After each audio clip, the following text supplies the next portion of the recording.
Bags. Hey everybody, how you doing today? This is Steve from the Backroom Crew, and I'm gonna bring a little video here. It's gonna be voice and some slideshows in it of everything that's been going on with Pokemon Sun and Moon, because I love Pokemon, and I think it's gonna be a great game from what it's looking like. So just gonna run down for the special features in the game that they're bringing towards it. I did a video of the region itself, so this one's just gonna be about all the features that's gonna be new in it. And I hope you like this video. If you like it, give me a comment. Let's get discussion rolling, see how we all feel about it and everything like that. So give me some talks about it, and let's go ahead and get it started. So first off, we've got the Z moves.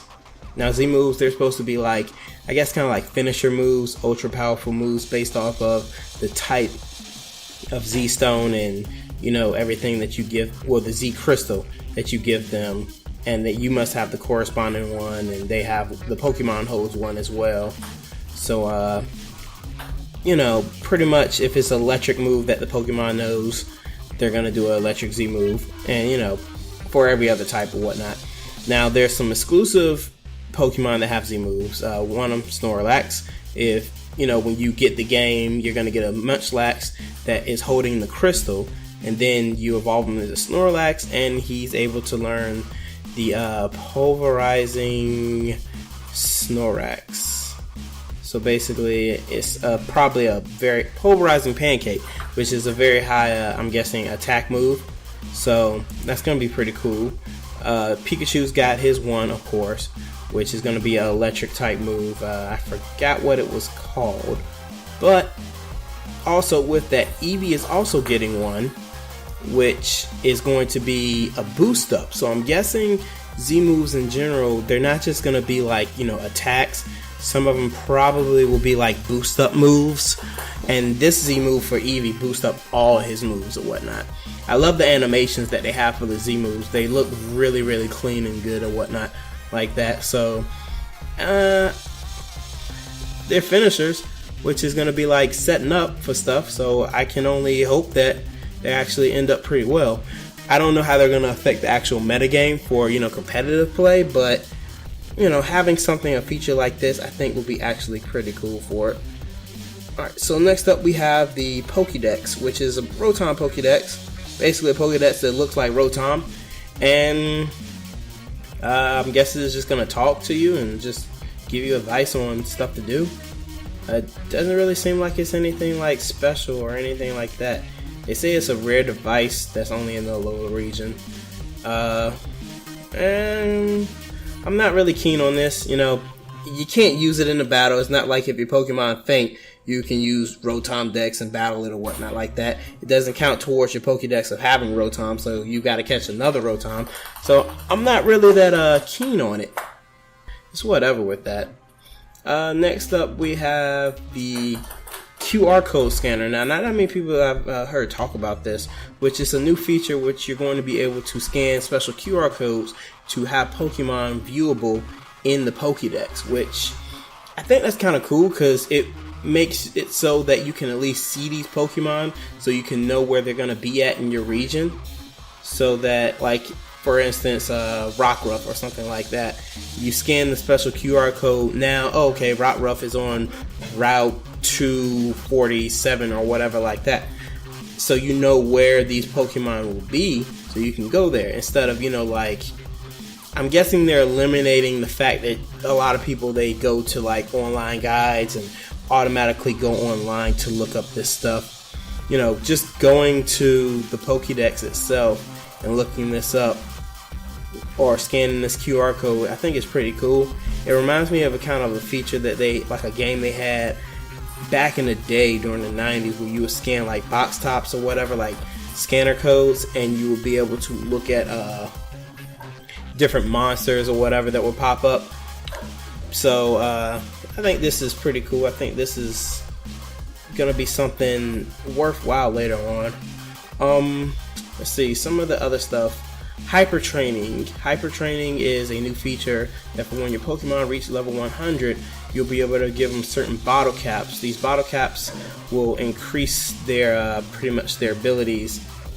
Basically, it'll cap out their IV stats, and it's done by someone, Mr.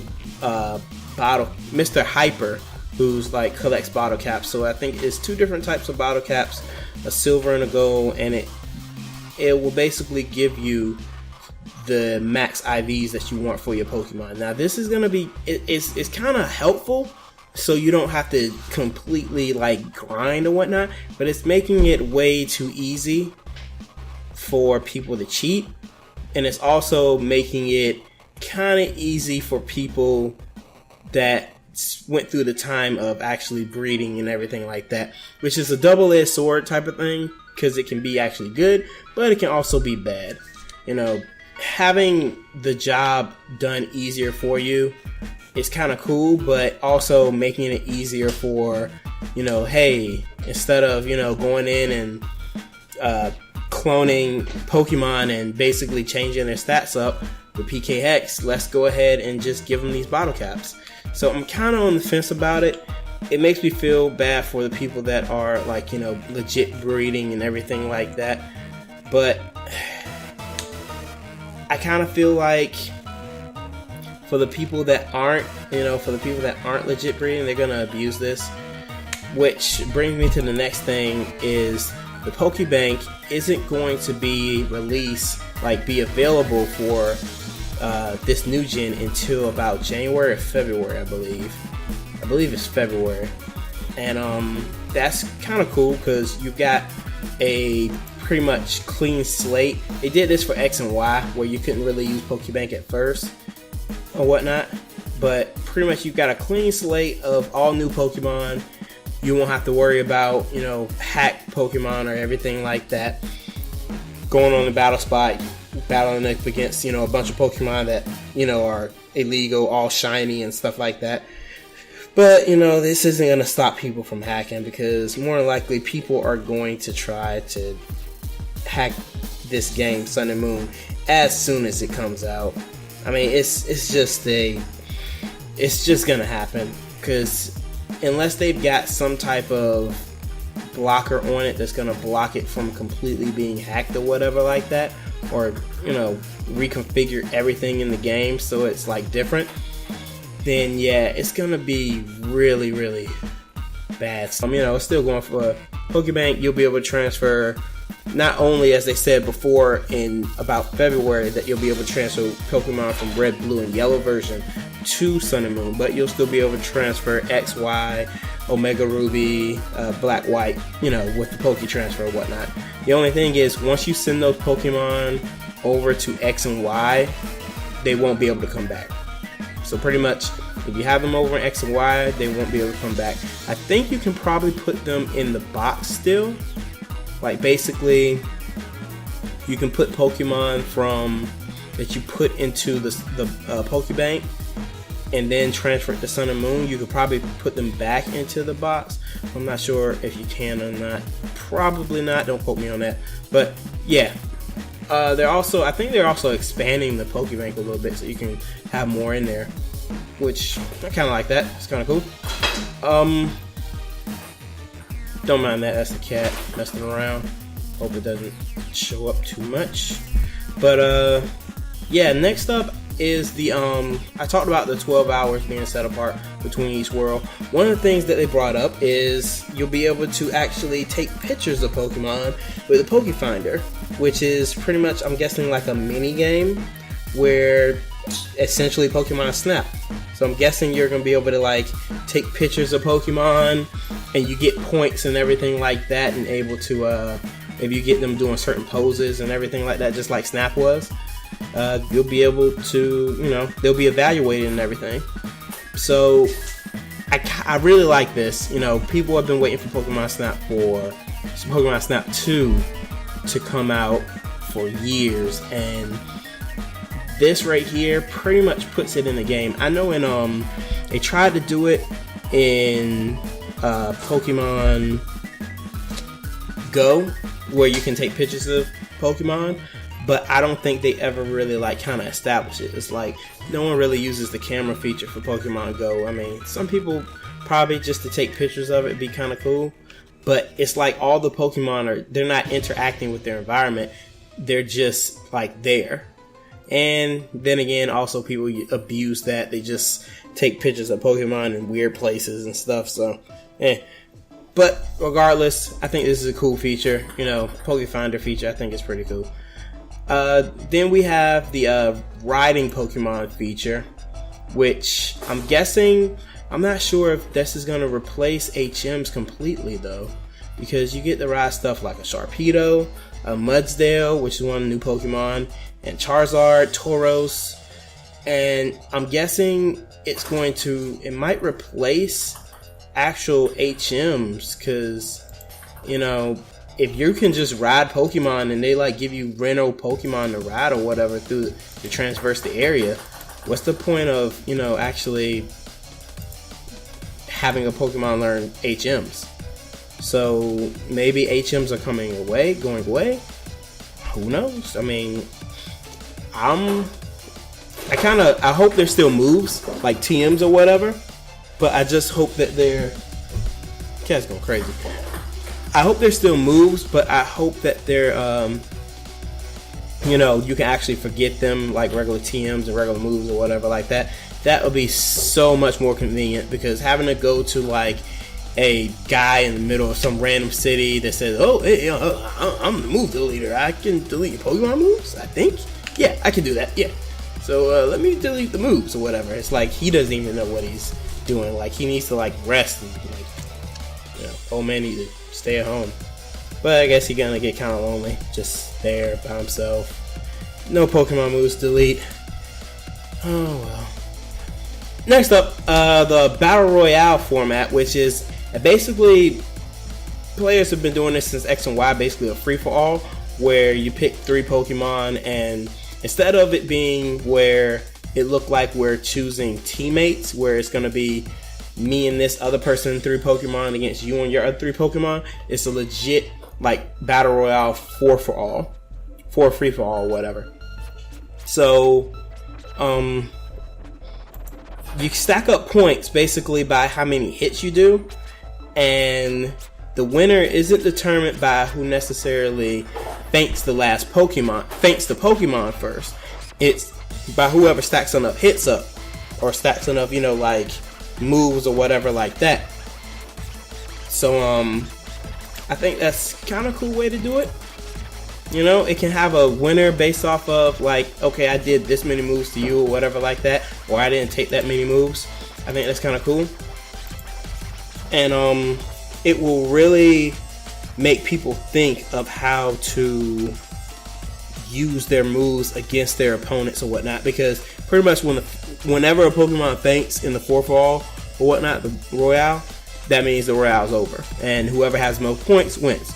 So I think this is a good battle method. You know, I think it's a cool one. You know, it adds to it because they went double battle, they went triple battle, they went rotational battles. So yeah, each new generation seems like it's just having a new battle format. So Royale, I'm down for it. It's cool. Let's see. Last we have 2 more things. We have the fashions, which is basically updated customization. I'll just touch lightly on that. You saw if you see the video and see some of the clips that I'm going to show, you see you can change hair color, eye color, all of that. And it seems like the boys are actually getting more personalization, which is actually pretty cool. You know, you can, if you have like white clothes, you can dye them different colors to suit your style and whatnot, which I think is also pretty cool. It's like, hey, it's after Labor Day. Oop, I guess I got autumn colors now. Oop, I guess I got spring colors now. So yeah, I really like this feature, and the fact that you can change your hair, and also you can change your, like, not have a hat on. I'm hoping that the boys have just twice as much as clothes as they did last time, because you got really shafted. Girls got so many accessories and different things and whatnot like that. And I understand boys don't have all this stuff, but come on, you can you can do something to make boys have a little bit more. So that's that. Then the last thing we have, because this is running long, is the Pokemon Refresh, which is basically the new Pokemon Ami, which groom, you can like pet your Pokemon and everything like that. But this time, it's actually taking where you would take it to like a groomer to groom your Pokemon. You do this and you can groom them yourself instead of being a lazy bud and just like taking to someone to clean them. So you clean the dirt off of them, and the cool thing about this also, you cure them of poisoning, paralysis.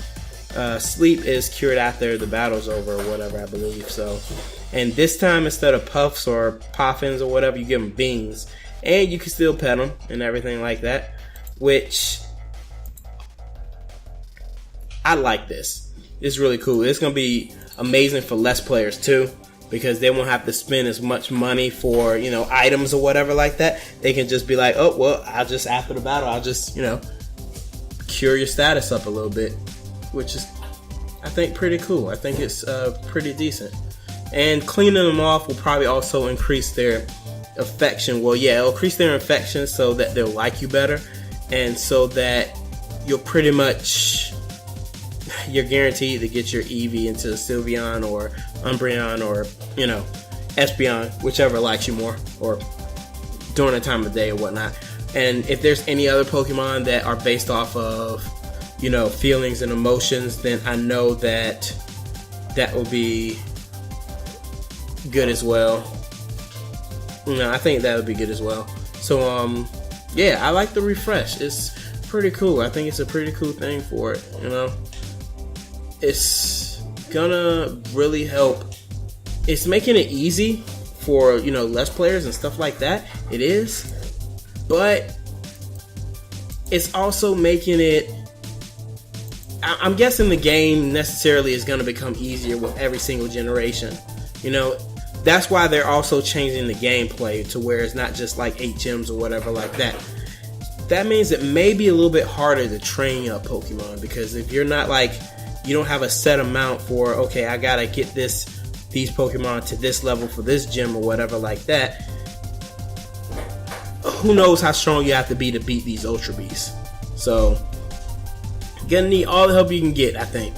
So yeah, this is man, this video been running long. So this has been DB from the Backroom Crew. This is some of my thoughts for the Alola region and Pokemon Sun and Moon. And I'll see you guys in the next video when we talk about the Pokemon a little bit. Hopefully it's not gonna run as long. And that's a train. Alright.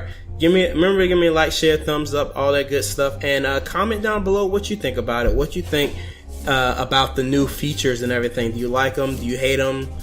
Do you want more? Let me know. Alright. See you guys. Peace. Oh, yeah, shows the class, act like you best order for all that good stuff.